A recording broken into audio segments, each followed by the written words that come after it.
Hello, everyone. We are just going to give it a few more minutes until everybody trickles in on this Saturday afternoon, and we'll get started in a few minutes. Thanks for your patience.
Good afternoon, everybody, on this beautiful Saturday afternoon. It's sunny outside, a little chilly in New York, but certainly a great time to huddle inside and learn more about the live music industry. My name is Mehmet Dede, and I will be your host for the next about hour and a half in order to tell you about marketing live music events. This is actually part 2 of a workshop that we had started 3 weeks ago. And that workshop was about booking. This workshop is about promoting the live music events that you have actually booked. For the last 4 years, this is our 4th workshop, and every year we did a workshop. We have received numerous feedback from you saying that you would like to have more on marketing, that the booking session was great, but how do you actually market the shows that you have booked? So finally, after all these years, the New York's mayor's office agreed to do a second workshop with us graciously in order to go more into detail on marketing. And in fact, I wanted to give a big thank you to the New York's mayor's office of music and entertainment. They have done an amazing job with the many different workshops that they're hosting the last few weeks now. Part 1, Make It Live, booking, how the booking world works, is now available on YouTube. So if you missed that session, you will see a link in the chat box. And more information is also on their website, newyorkmusicmonth.nyc. So thanks again for the Mayor's Office of Music and Entertainment for hosting this session. We will spend the next hour and a half together. And throughout this time, we will be sharing with you relevant information and tidbits. We will also have a guest speaker join us later today, and we will leave some time for networking at the very end. If you joined us a few weeks ago, you will see that this is a really important part of the session where you can meet and talk to other like-minded people. So please join us right after this lecture for the networking session, which will be emailed you separately. This session will be recorded, just a heads up. This session, just like the previous one, will be available on YouTube in a few weeks' time. Without further ado, I would like to actually bring somebody who's facilitating this conversation today. Alex is joining us from California. Can you come in, Alex, and say hello to everybody? Hey. How's it going? Good. I'm going to be in chat today. Just if anyone has questions, or I'm going to be putting links in the chat, and I'm going to be looking over the Q&A as well. So yeah, I'm excited. Fantastic. I will be focusing on the presentation, and Alex will be facilitating the chats in the chat box. So feel free to take notes. Feel free to post messages on the chat box. Just as a heads up, this presentation will be available as a PDF later. If you email me, I'm happy to share it with you. So anything that you see on the slides that you would like to go deeper into, you'll have the opportunity to do so later. Thanks so much, Alex. Just a heads up that everything that we're covering today is really from sort of like more perspective of New York and really more the US and less international or European, because our focus here is the local scene on how to market events in New York City. And it's also more on the independent sort of like realm, as opposed to the super commercial or top 40 radio, although some of it will apply to that too. We will not be covering nonprofit institutions. We're really strictly focusing on the independent and the local scene here. So get your water ready. We will not take a break for the next hour and a half or so. And I hope you enjoy this. So where should we start? Maybe we can just start by saying that the pandemic has affected the entire music industry, has affected all of our lives really in general, but arts and music has really been one of the primary, has been one of these areas that has been affected the most. And the federal government obviously is helping with relief acts, and there's a lot that's happening to make sure that arts and music can continue until it's safe to perform in public and congregate in public. We will have to wait a little longer, but this is a great time to actually learn how things work on the live scene, and especially on the independent scene. Just like everything else, the live sphere is also evolving. We have seen the introduction of live streams. Really the importance of live streams have been quadruple-fold more now. We've seen elements of gaming come into the play during the pandemic. And at the 1-year mark, really, we are seeing that live music booking as well as promotion is so much more than just creating a Facebook event. So we'll go deeper into the details of that today. Our goal is to build and then maintain momentum with your live music careers, and then especially the marketing and the promotion element. And throughout the session, I will offer manageable things that you can apply to your own career. So without further ado, I'm going to start sharing my screen, and then we can get started here. Okay.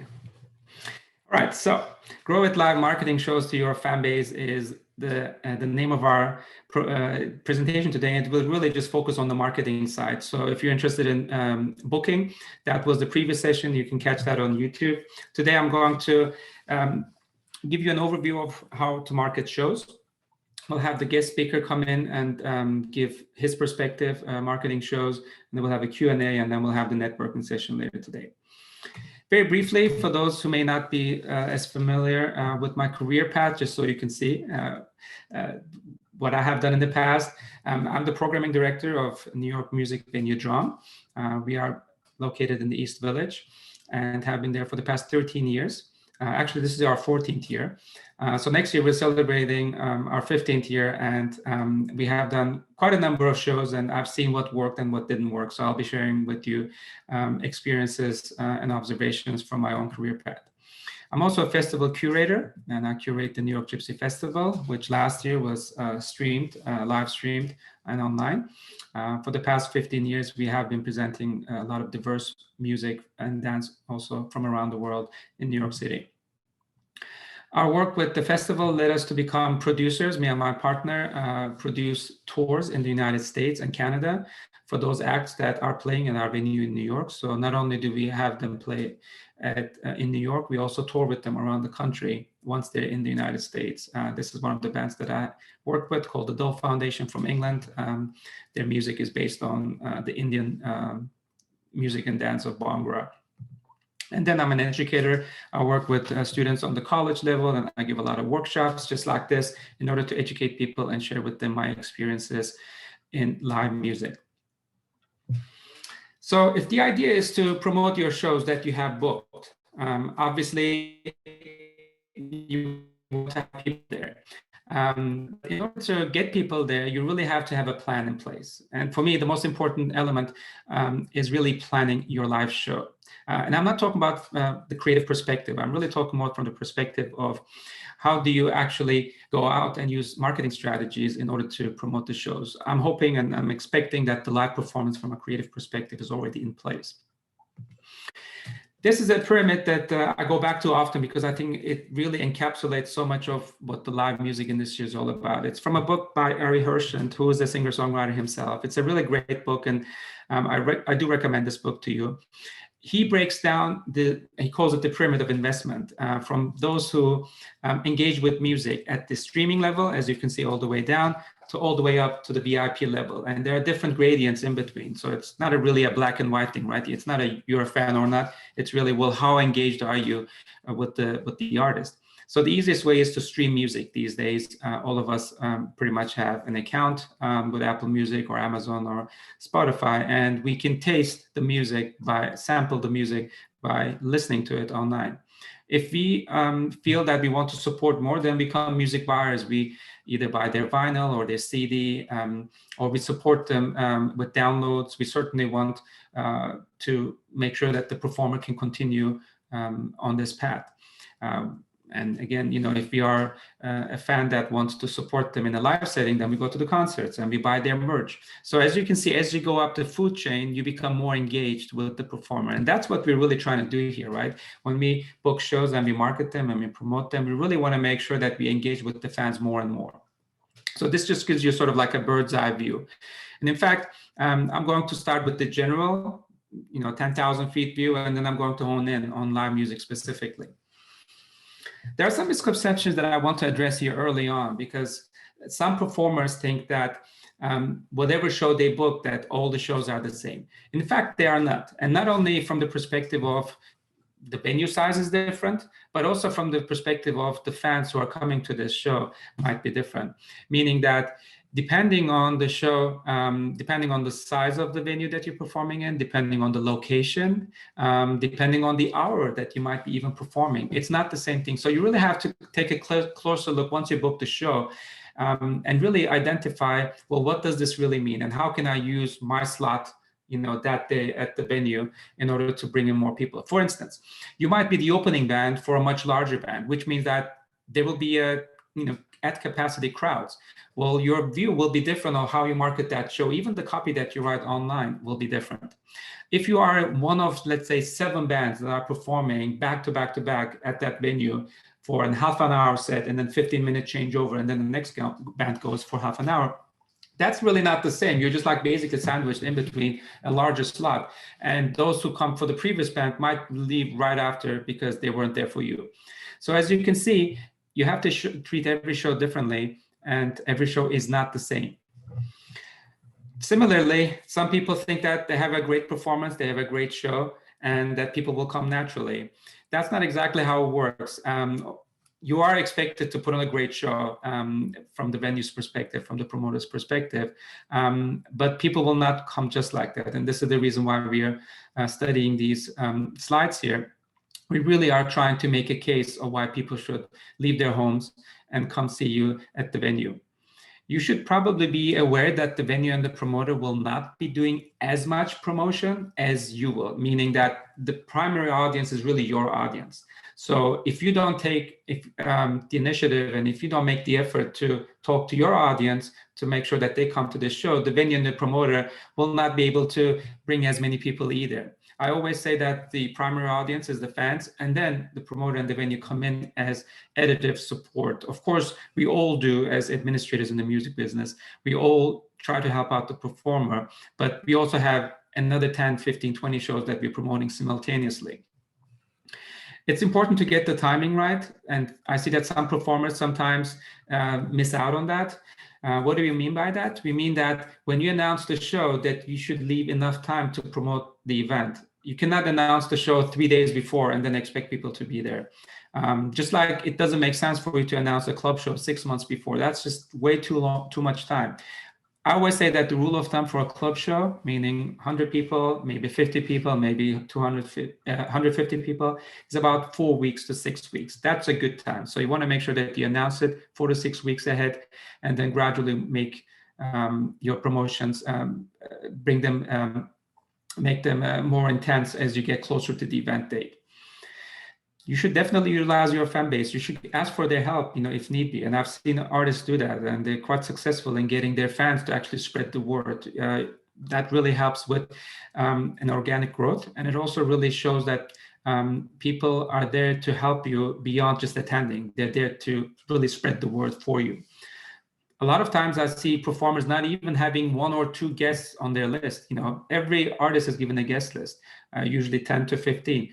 If an artist does not give me a guest list, I'm like, well, what have you done? Are you not even inviting like close friends or close family members or those who you think should actually be attending the event? Use your guest list. This is one thing that a lot of venues and promoters look at. It's like, let's see how long the guest list is. Of course, there should be a limit because it's not a free show and you need to make your money. But you certainly want to invite people, tastemakers, DJs, journalists, bloggers, people from social media, people who have an influence, in addition to your friends and family. So definitely use your guest list because it looks good on you when you bring down people and you take the effort to actually promote the show. It's really important that you see your shows an investment. When I say investment, I mean really sort of like a promotion for the next show. So you might be doing a show now, but what you're really doing is promoting the show after that. And you can announce from the stage that your next show will be at such and such venue in 2 weeks, 3 weeks, whatever, a month, or that you have a weekly residency at a smaller restaurant. But certainly anytime you're performing on stage, that's your business card, especially in the live music industry. Treat it very seriously, and even if only there are only a few people in the venue, you really have to put the best show on because you never know who those few people might be.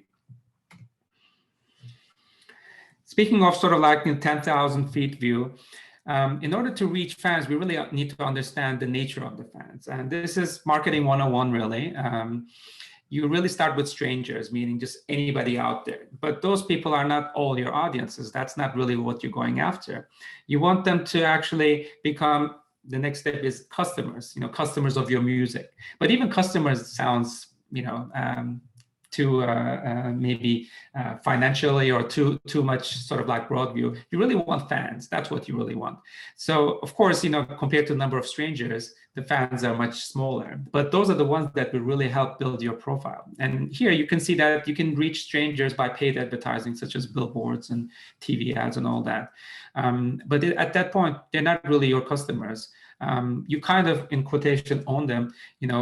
When they become customers, they now have a connection to the product and the service. But what you really want to do is you want to earn their trust and their loyalty, and that's when they become fans. And you can see in the middle here the different mediums that you use for paid advertising, and then once they become fans. And we will go deeper into detail of these as well.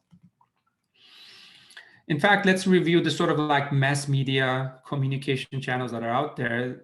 The biggest is obviously broadcast media. These are the TV and the radio mediums, and may not really apply to you right now if you're just starting out or if you have a local audience at this point. Radio can be also non-commercial, so this might apply to you. Anything that's NPR or college radio, especially in New York, you have WNYU, WBAI, those are WFUV, Fordham University. There's FMU as well, based in New Jersey. These are all some great local radio stations that you might want to consider when you promote your shows. Print media, obviously, are newspapers and magazines. And again, this might not really apply to you in this case, although I will say there's a magazine called Deli magazine, DELI magazine. That's definitely for the underground, for independent scene, and it's a print magazine. I definitely recommend subscribing to them and also advertising in them or trying to get in touch with them so they can promote your show. So this is a really good one. It's called the Deli magazine. You can actually find them for free at music venues. The one that will apply really to your case is the internet. And we will go again deeper into this, but for the most part, we're talking about blogs and music sites. We're talking about newsletters. Obviously, social media is a no-brainer at this stage. There is some promotion that you can do on radio, online radio, and podcast. Same with gaming. You know, these may not apply immediately to you, but these are things that you should keep in mind that are part of the digital and internet network. And you can even do a crowdsourcing campaign where you promote a show, and in return, of people donating their money, they get a free admission and some other perks. So all of these are within the sort of like of what you might be doing at the stage. The internet also costs much less than print media and broadcast media, assuming that budgets are tight in order to promote shows. Let's go a little more deeper into the live music fans. There are 4 fans that I've observed, and through my research that I've found that apply to live music. The first 2 are probably the more important ones, most important ones, and the ones that you want to go after: the super fans and the enthusiastic fans. These fans are definitely people who are going out a lot, and I'm talking about maybe 20 shows, 25 shows plus a year. That brings us to, on average, 2 or 3 shows a month, which is really above the average. You'd be surprised what the average American spends on music in general and how many shows they attend, which might be just 1 or 2, and those are usually the bigger shows. And the enthusiastic fans are up there with the super fans, but their numbers are not as high, meaning they're really enthusiastic about the music, but they may be going out once a month or maybe 3 times every other month or so. So it's not as high as a super fan. They don't spend as much money on concert tickets, but they certainly go out. Those are the fans that you really want to target with your shows. The familiar fans and the casual fans usually are people who tag along to other people because it's a social experiment and it's a social environment. They want to meet people, maybe they'll listen to some music, but they aren't really big fans of the performers. They haven't heard of the performer, they haven't heard of the music. They may become fans in the future or they may not. But certainly those are the ones that you can try to reach once you have exhausted all of your options to reach the super fans and the enthusiastic fans. It just makes more sense and is more effective if you start with the first 2. In fact, the application bands in town did a survey, and they have identified 5 different segments of live music fans. Again, the biggest one is the super fan, as you can see on the top right-hand side. There's also one they call plugged indies. Those are people who are plugged into the local scene and independent music and really want to support. So those are the 2 that you probably want to target. There's also others such as tag-alongs. Those are the people who, again, like I said, go there because their friends are going. Soloists who just prefer to listen to music, but more on their own at home, maybe with headphones and stream a lot of music, but not may necessarily go out for live music. As you can see, there's even a distinction there. And then, of course, those who are dedicated diehard fans, which is great, actually. You might think of dedicated diehard fans as super fans, but they actually don't go out as much. They go specifically to the shows that they want to see. And that's pretty much it. So their numbers across the board may not be as high, but certainly if you can locate a couple of diehards, that's also great because they will also spread the word for you. The 5 Ws are important, criteria that you want to keep in mind as you promote your events. They apply to pretty much everything that you're trying to do, starting with who. Who is the artist? Obviously, that's yourself, but are there links to actually your music? When is the show? And when I say when, not just the date, but also the day of the week. Some people forget to add the day of the week on the flyer. Even the time, how long is your performance? Obviously, where's the performance, meaning what venue? And then the other 2, what and why. So the what is really any other information that's not covered by the first 3, including, what's the ticket link? Is there an age restriction? Is there anything else that you need to know before you make your way out to the music venue? And the other one is really the why, and that really goes to the heart of the matter. Why should I attend this event? You need to convince people that they leave their home in the evening to come to a show and catch you live? What is the reason? What is your hook? This might be also a theme of the evening. So the why is something that I feel a lot of performers miss out on. You really need to make a good case for yourself when you promote your events. Some terminology here, just so you know the difference between what is what. For instance, a lot of people use, marketing and promotions in the same sentence, but they're not exactly the same. In the previous slide, you saw the difference between what and why. So the promotions really answer that question. The promotions answer the question of what. What is this event about? Let's promote this event. Let's do sort of like it's more factual stuff. The marketing goes deeper into the matter. Marketing answers the question why. Why should I attend this event? So as you can see, it's a small difference, but there is a difference. Publicity, for instance, again, is one of those words that's used all the time, but publicity is generated by, generally speaking, a third party. You have press companies who pitch your event to print media or blogs, and then they get, your event gets written about. That's publicity. Publicity is for free. You do not pay your way into publicity. That's marketing. If you pay your way into something, you're marketing it, basically. You have a marketing budget. With publicity, you get it for free. Now, these PR companies are paid, of course, so they're not free. You pay the PR company, but when they write, when the blog writes about you, that publicity is free. There's something called street marketing that we employ a lot and on the local scene, and you should certainly have heard about this, maybe even employed it yourself. There are two types of street marketing that you can do. One is hand-to-hand flyering. This is when you go to a show and as you're leaving your show, somebody hands you a flyer because the show that you attended is linked or is within the same vicinity of the show that you're promoting. So it could be same genres, same venue, coming up in the next month or so. That's hand-to-hand in-person flyering. The other ones are called store run. Those are when you go to coffee shops and boutiques and lifestyle places and leave flyers and posters there. Both of these constitute street marketing. And there are companies who do street marketing for you, but you can certainly do that yourself as well. Some of the grassroots marketing strategies include street marketing is one of them. Community outreach is another one.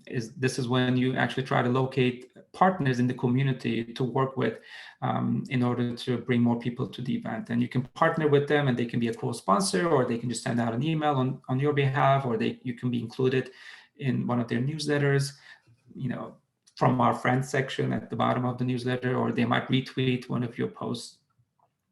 Snapping is another one. This is a little more expensive. I don't know if you could really see the picture on the right-hand side, but there's a human being on the far right, and you can see how tall she is. And then you see the posters. These are the ones that you usually see on construction sites around New York City. And it's very effective, especially in New York, because we walk so much and things are much more dense than some other rural areas. And sniping is another name for that, is wheat pasting. So once you see those on the billboards and on the construction sites, really, it talks about the event that you're promoting. Like I said, this might not be so easy to get, but certainly posters are an important way to let people know that your show is coming up. And then flash mobs as well. Again, this is paid, but certainly it could be effective depending on what the event is that you're promoting. I haven't used as much flash mob in my events, but I certainly used, sniping, and certainly used community outreach and hand-to-hand flyering. We did a lot of store runs. At one point, we were doing like monthly flyers. Now we kind of left that. Now we're doing individual flyers for each show.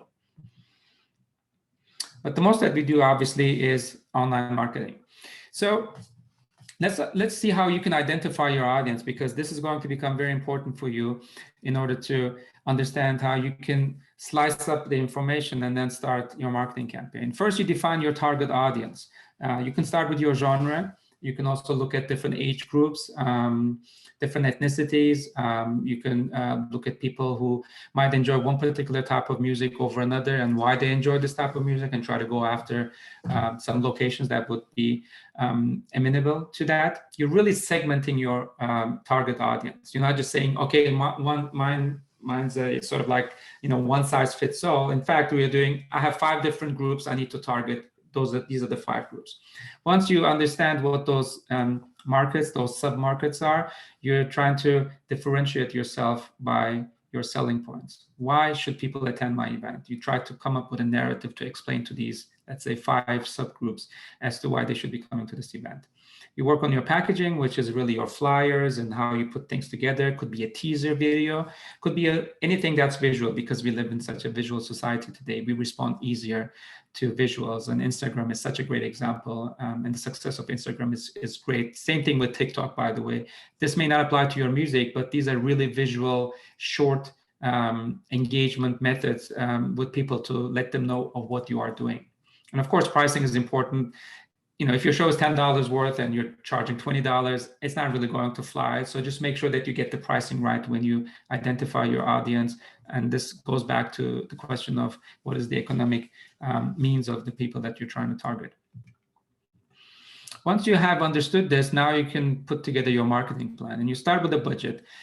You will always have a budget. You need a budget, even if it's $50. $50 is something. You got to start somewhere, right? So you start with buying in media, not necessarily TV or radio at this point, but certainly you can buy boosts on Facebook. You can spend some money on Google keywords and ads. This really works, and we usually spend a good chunk of our marketing dollars on Google keywords. Once you identify how much money you can spend on this event, you choose your medium. Print and radio are the 2 biggest that we've talked about, as well as the TV. So those 3 are the biggest ones. So they may not apply to you, but certainly street marketing, social media marketing, all of these apply to your event. And finding the right mix among them is also important. So you want to say, okay, I'm going to spend half of my budget on social media, 25% on maybe printing posters, and then another 25% on paying somebody to hand them out after a certain show. The timing is also important here. When do you announce the show? When are tickets going on sale? How often do you communicate with your audience in order to promote your show? These are all important elements, and really make up sort of like the nuts and bolts of marketing campaigns. When I did the previous workshop, I actually sent out a playbook. And if you have not received this, maybe Alex, you can include the link in the chat box now. You can download this for free. And this is a playbook, as in something that you can really follow. There's a strategy here. The first thing that I'd like you to do is, when you download this, is fill out your profile. And in the profile section of that book, you will see how you define your own music. You need to be able to explain to somebody in 30 seconds that you've never met in your life before what your music is all about. So think about, a genre, think about attitude, think about energy, think about your story, your narrative, whatever that is. Then think about your live performance. How do you define your live performance? This is a great exercise because it really gets you to think about certain things that you may be taking for granted. Not everybody knows you just yet. So how would you explain to somebody what your live performance looks like? Define your target audience based on your live shows and your music. Think about your selling points. These are important things. Come up with at least 3 for each of them so that you can really get something going here. Same thing with keywords. If you were to market your show, what are those 3 words that you would use? It might come in handy if you think about some similar artists to the music that you're doing that are already successful, that you can kind of like look at and say, oh, well, this artist is doing that. I'm kind of like that. So there are some things that you can take from that, their positioning, and apply it to yours, and then come up with your short-term, long-term, and mid-term goals so that you can really apply these over time. Now is really a good time to do this because with the pandemic, we might be spending more time at home, and certainly have a little more time on our hands in order to focus on things like this. Again, it all goes back to the planning stage.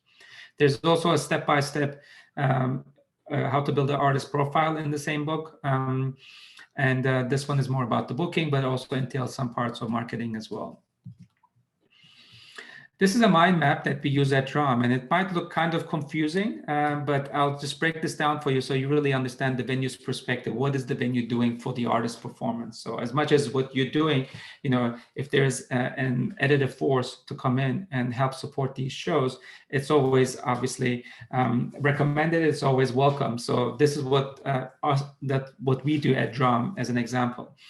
We have really 2 big go-to websites. One is our Eventbrite ticket page, and then the other one's our website. And I'll just start with the Facebook up top. So once we create an event page on Eventbrite for the ticket pages, that generates a Facebook event page. So those who are asking who creates the event page on Facebook when we promote shows, is it us or is it the venue? Well, we do that for the artist, and then we make the artist a co-host so that they can also promote and invite people. Same thing with Instagram and Twitter. Those are things that we generate and initiate. That doesn't mean that you should not be doing things on your own, but certainly we are also doing just as much as you are doing to start the conversation on social media. So you could repost, you can tag each other, and our marketing manager and marketing team does that all the time. On the right-hand side, you see posters and flyers. These are printed hard copy posters and flyers that we post around the venue as well as in the neighborhood. We use MailChimp as our email newsletter so that your information goes in there. We have outside ads, as you can see, Google Ads is one of them. We work with community partners specifically for the event at hand. So for instance, Kadum is a website that's for Persian music, and because we are a World Music Club, we work with them on promoting events that have a Middle Eastern thing to them. We work with discount sites such as Groupon and Gold Star for shows that may not be selling well, or for those shows we want more people to come for. So all of these are part of the strategies that we do, at least at Drum. And one thing that we do also is we do polling, which is something that we started very recently, right before the pandemic, and we had a lot of success with it. This is a campaign that we use for a band from Peru. The name is Nova Lima. It's an electronic DJ / live music performer. And Alex, maybe if you could just put the link to their poll that we used. What we use is actually not just the polling, but also we invite people to take part in that in order to learn more about the culture and the music and the performers. And on the right-hand side, you can see how we promote that. Guess the 5 fun facts and then win a ticket to this performance. Sweepstakes and certainly contests to win tickets are always very popular. So we want to make sure that we encourage that. And I don't know if you can see the number, but I think this Nova Lima contest had around 400 people join. That's 400 people who may have never heard of your music or not know anything about you. So this can come in really, really handy when you promote your shows. This is sort of like a continuation of the mind map that I showed you a slide ago. This is our marketing mix and has the same sort of like players between Eventbrite and our website and the social media. This is when we generate ticket sales, how each are linked to each other. You can certainly study this later to have a better understanding of how everything really works. And I really love this. I mean, I actually love mind maps and concept maps in general, because it really helps you sort of like put everything on one page and really be able to expand on the conversation in order to really learn more about how you market yourself. I'll have one other thing to share with you before we bring our guest speaker now. And these are the online listings that we use at Drum. Some are event listing websites, some are blogs. And between the two of them, we try to cover as much ground as we can. But obviously, we're doing this for pretty much every event that we are hosting at Drum. So I would like you to know that if you can double up and do this by yourself, that's always preferred, because if a source hears about the same event from different places, there's more of a what's going on here type of reaction, and that's what we're trying to create. That's the splash we're trying to create with each. Obviously, with so many events going on in the city, it's not always easy to stand out, but you really have to do your part in order to make sure that you can stand out. And speaking of standing out, I would like to bring in somebody now who certainly for me stood out for a very long time in the local scene here, somebody who has worked as a promoter, as an entrepreneur, as a manager, as all things indie, and has had a really great impact on the local scene for the last few years. I'll stop my screen share here and we can come back to it. And I would like you to give a warm welcome to our guest speaker, Marco Ramos from Major Stage Productions. Hello, Marcos. Hey, Mehmet. Thank you so much for that kind introduction. Oh, absolutely. Maybe if you could adjust your volume a little bit, Sure. I can't hear you as well. Maybe if you can come a little closer. Sure. How do I sound now? Okay, that's better. Okay. Alex is going to post Marco's bio in the chat box so you can see. But I would like to actually hear from Marco really briefly. If you had to pitch, the 30-second elevator pitch to people and tell them about Major Stage and what you have done, what would you say? I would say that Major Stage is at the forefront in terms of supporting emerging artists locally, going above and beyond to not only support and help artists, but also to discover them hands-on, and building a team and an infrastructure to do so for over a decade and a half. That's how I would introduce Major Stage. Yeah. Mm-hmm.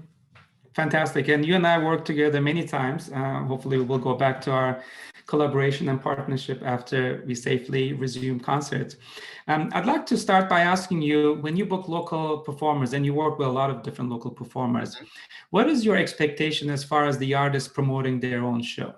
Because there seems to be this confusion about who's marketing the show. Is it the venue? Is it the promoter? Is it the artist? What's your take? My take is that in order for it to be mutually beneficial for everyone involved, and to make everyone satisfied, including the venue, the promoter, and the artist, then equal effort has to be shared in terms of promotion.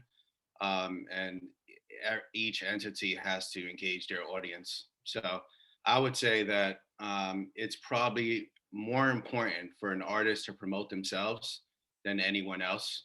And not just do it once or twice, but find unique ways to engage with your audience in a very warm way, and try to kind of get them to come out. And that, that includes a bunch of different things like timing, hype, making sure there's something important that you want to play for, whether it's a project, a new single, a music video, or whether you just want to kind of test out the market, a particular market in New York City, and play your first show there.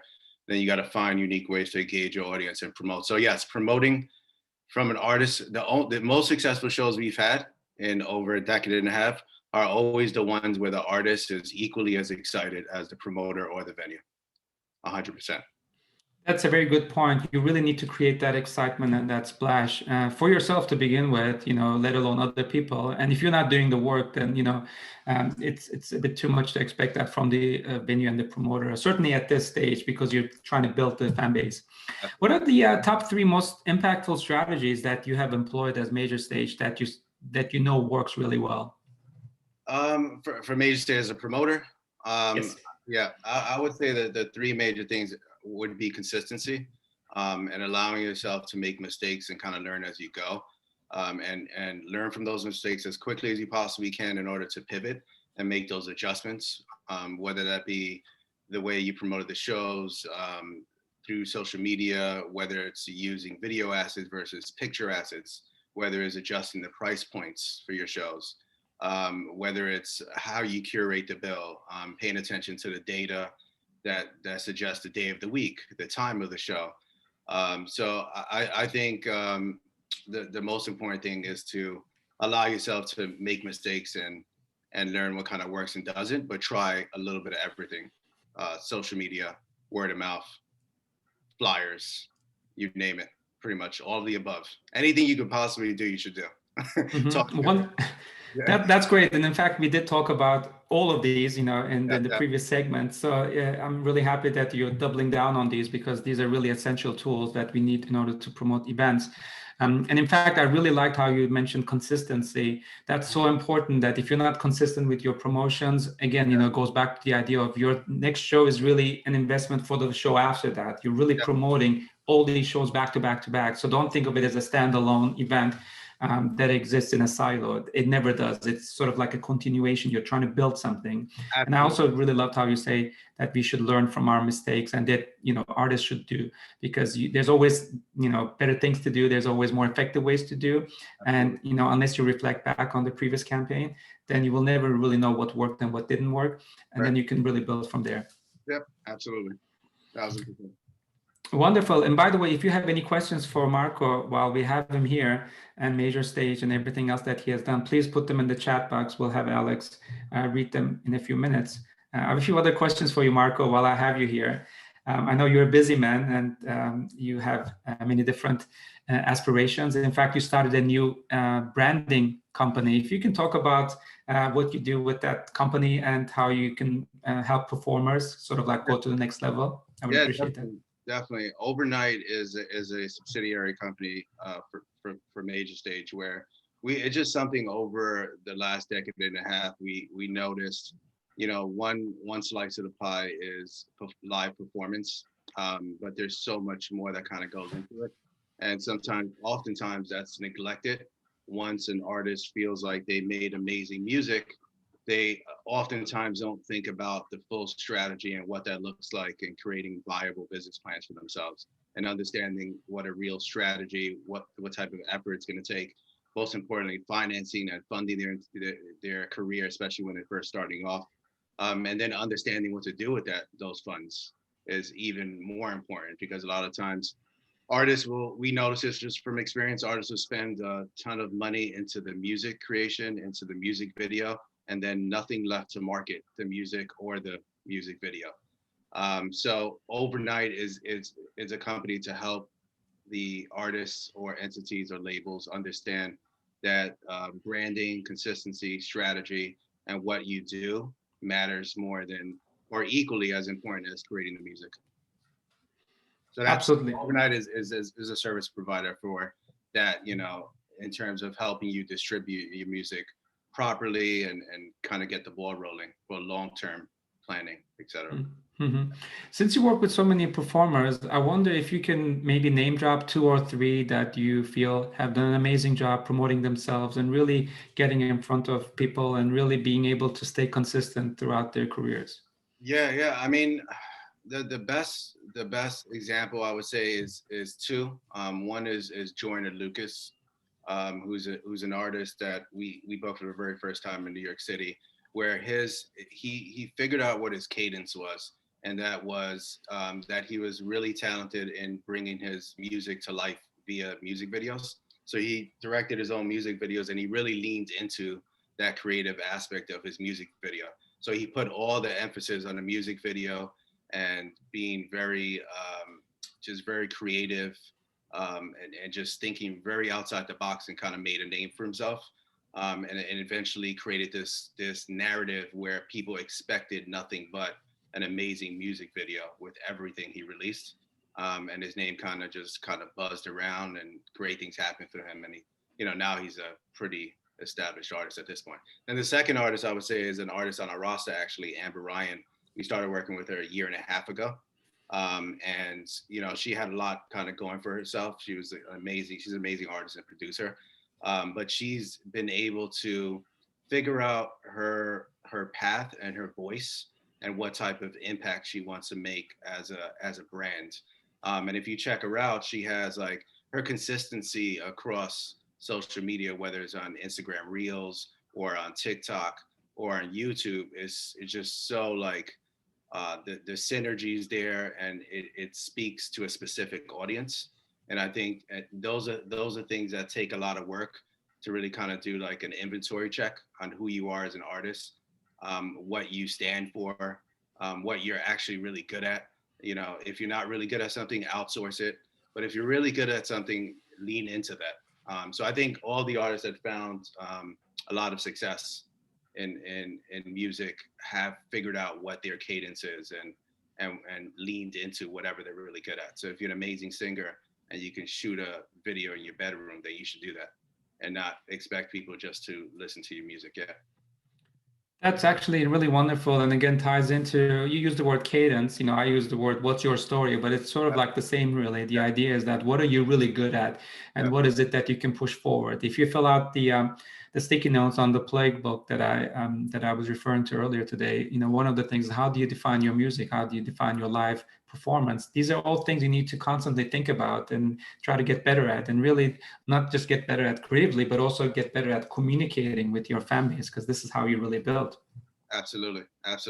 And if your cadence is, you're like an introvert, and you're not comfortable in front of a camera, then you need to lean into that as well, right? So long form, like very long captions, pictures that say it, that say more than a video. Like, you just have to figure out what you can lean into. Absolutely. Absolutely, and you don't really need to even show your face. I mean, we know how many performers do we know that have, done amazing work without even showing their face, like Daft Punk and MF Doom. I mean, even her, we didn't know what she looked like until very recently. Her was a singer-songwriter that, had a wonderful voice and great songs, but we didn't know what she looked like. Right. Yep. Absolutely. Yep. So how do you think independent performers can make their online profile better? I hate to sound so cliche. Consistency. It's really consistency. It's like understanding that no one knows you from a hole in the wall, and you have to make it as easy as possible for them to really understand you at a quick glance, especially when feeds are moving 1,000 miles per hour. Being able to recognize your face, understand that you're what you look like consistently across social media is so important. Even the copy that you're using is so important, and to just be able to tell that story consistently everywhere, I think is probably the most important thing. And here's the other thing too, and I don't want to like talk too much about this, but quality, right? A lot of artists sometimes take shortcuts. You can't cut corners when it comes to making music. And you certainly can't cut corners when presenting the music. So, first things first, make sure your music is really good. And that is subjective, obviously, but make sure the mix is professional, the master is professional, your pictures are professional. All these things matter because the market is naturally going to compare you to their next favorite artist. And if you're not on the same playing fields when it comes to how you're presenting your music and what your music sounds like, they immediately put you in another box of not being a professional artist.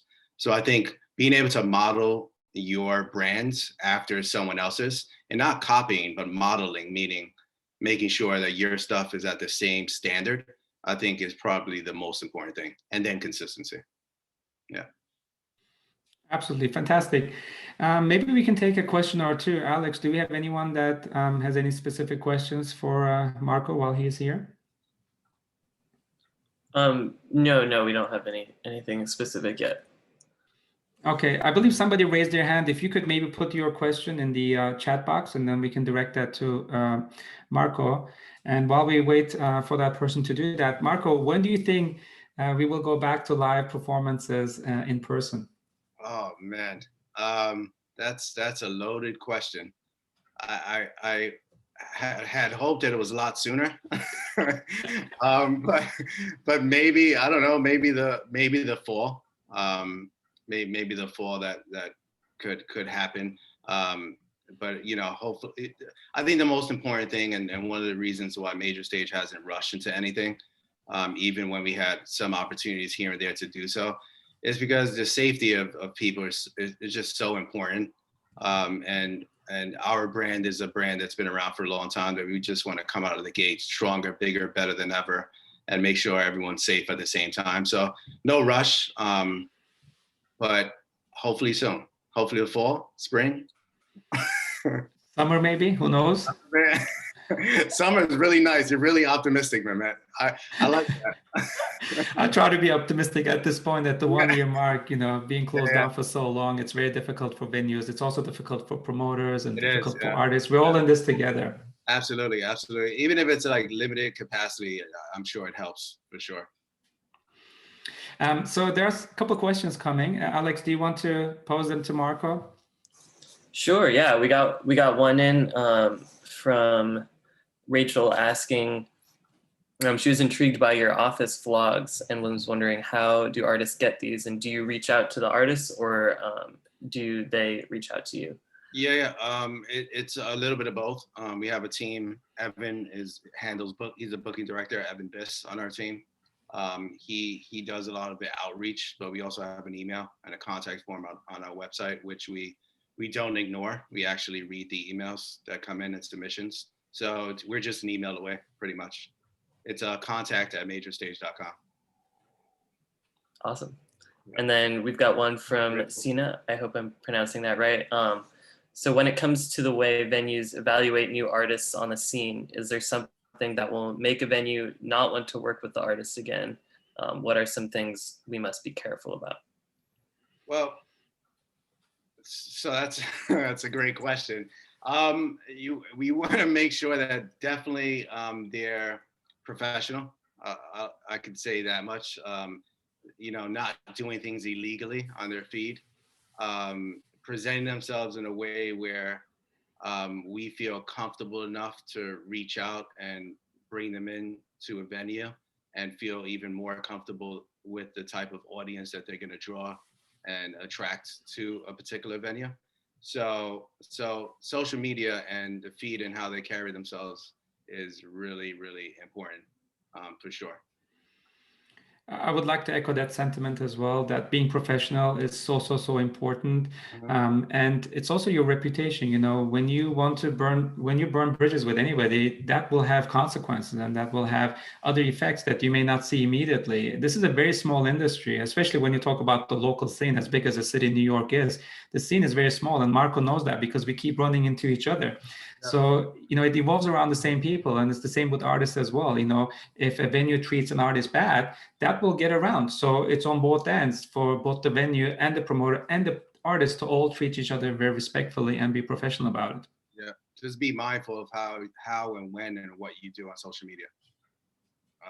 Treat it kind of like an interview in that sense, Yeah. I like that sentiment.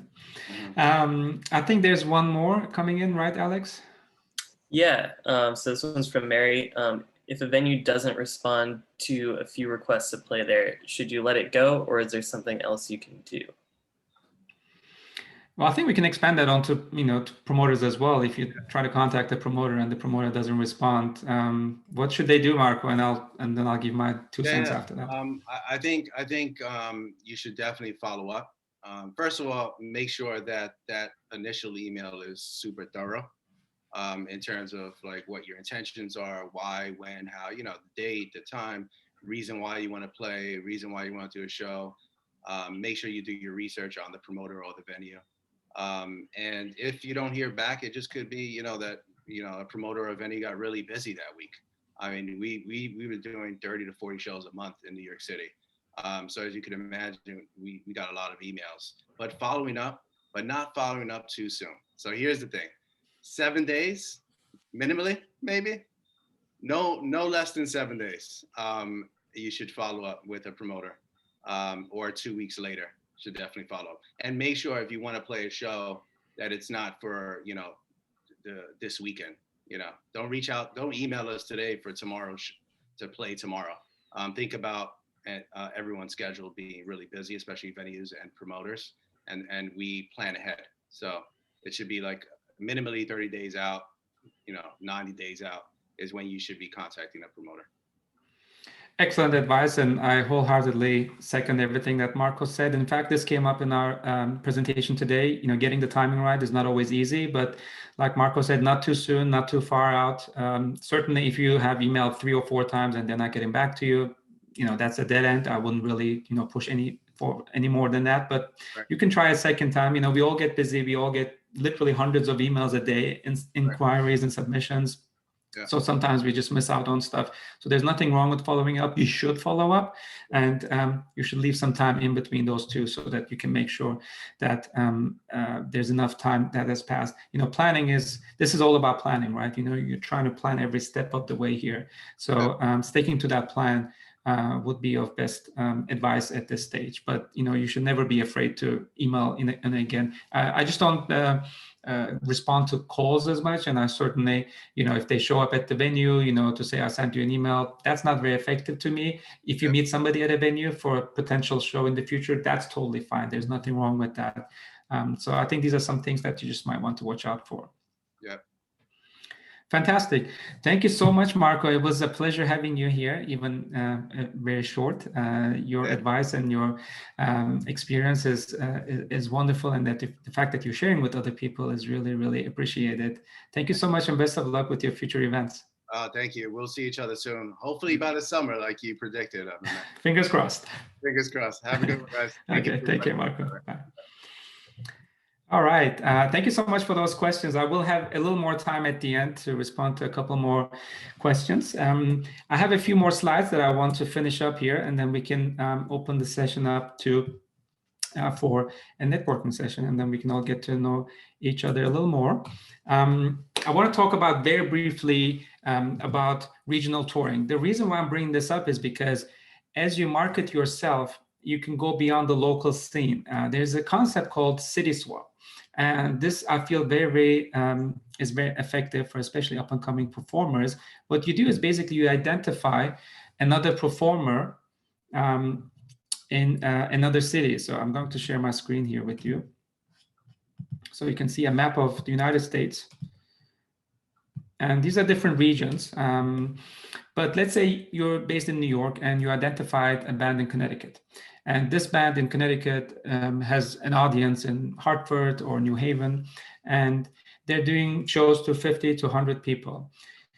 If you have that kind of audience in New York City, you can offer to open for them in their hometown for one of their shows. And then they will do the same in New York City too. This way, you're basically exchanging cities and their fan bases. And this is really effective because this can really help build your audience regionally. Because once you're done locally, you can really expand regionally and then hopefully nationally. That's the idea. Music and live music specifically is very territorial. So you really have to think about your local scene first. In fact, and for this, we can use our chat box, perhaps. I'll give you a minute or so to respond. If I was to split the entire country in two with this red line that you see online, going up all the way from Minnesota down to Texas, what percentage of live music venues do you think are on the east side of this map? And what percentage is on the west side? The reason why we're doing this is try to understand where are the cities and the urban markets best suited for live music. We're just like trying to have a better idea of like, okay, so California is big, but it's really maybe 4, 5, 6 different cities in California. So the question here is, what percentage of live music marketplaces, cities are on the east side of this line, and what percentage is on the west side? And you can use the chat box to put in your responses. Is it 60-40? Is it 50-50? Is it 30-70? Let's see. Okay, somebody said 25-75. So I'm assuming 25 is West Coast, West side, and 75 is on the East. Another person said 20-80. So for the most part, it's on the East side. Okay. 40-60, that's a little more even. I don't think anybody said 50-50. So we have a range from 60% on the east side to 80% on the east side. So definitely more on the east side, but let's see what the actual map looks like. That's the next slide. Of course, we're not going to count each and every dot here, but it's 85 on the east side and 15 on the west side.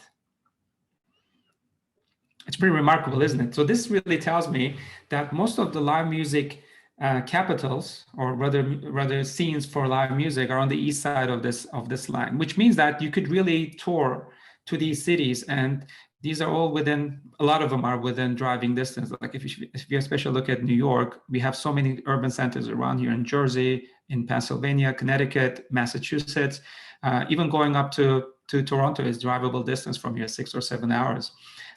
So again, the idea is as you market yourself and as you build your audience, that you think about cities that are nearby where you can do a city swap with some local bands. First, of course, you have to identify the local band in that state. Then you have to make sure that you can drive to it, and then you contact them. But as you start playing out and meeting other performers, this will come. And in fact, here are 3 bands that I do recommend that you look up because these are success stories to me. In addition to the 2 that Marco has mentioned earlier today, I'm giving you another 3 that you might want to consider. Both of these are, all 3 are actually local bands based in New York City, and they have done really great work for themselves. Most recently, Sammy Ray and the Friends, who now are signed to a major booking agency and have a really great local fan base. To see what they have done, to look up their social media and their videos and all that will really help you, be influenced and maybe get some ideas for your own self. And there are, of course, more resources related to marketing music. The one book that I recommend is Fans First by Ariel Hyatt of Cyber Music PR.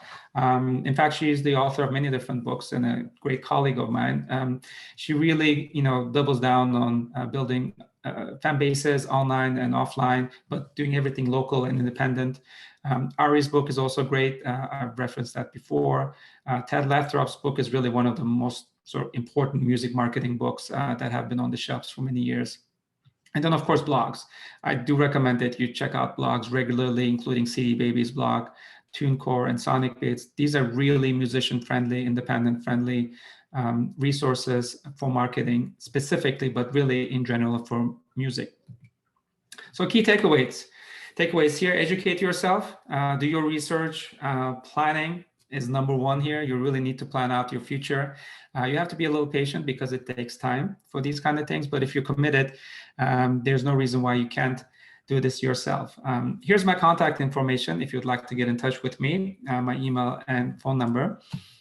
With that, I'm going to stop my share and open it up for any questions that you guys might have. And from there, we will go into our networking session. And in fact, Alex is now sending you the Zoom link for the networking session, which we will go in a few minutes. By the way, I should probably let you guys know that there was a book that I had emailed, a handbook for the other session called Make It Live, the handbook. And if you do not have access to that, do email me and I'm happy to send you a link to download that book. These are notes from my lectures and my speaking engagements. And certainly these slides that are available will be emailed to you as well if you email me. Okay. Do we have any questions? Alex, maybe I can bring you in. Sure. Hi. I wasn't able to follow the chat earlier today. Is there anything that came up here that I should be addressing? Are there any further questions to what came up for Marco? Yeah, we don't have any other questions in the chat right now, but hopefully once we get into the networking session. Okay, all right, that sounds great. And in fact, I will be there too in the breakout session. So why don't we switch from this Zoom link to the one that Alex emailed that will bring us to a networking session where we can all see each other. And then we'll have a mini session there. So see you guys in a minute. Sounds good. Okay.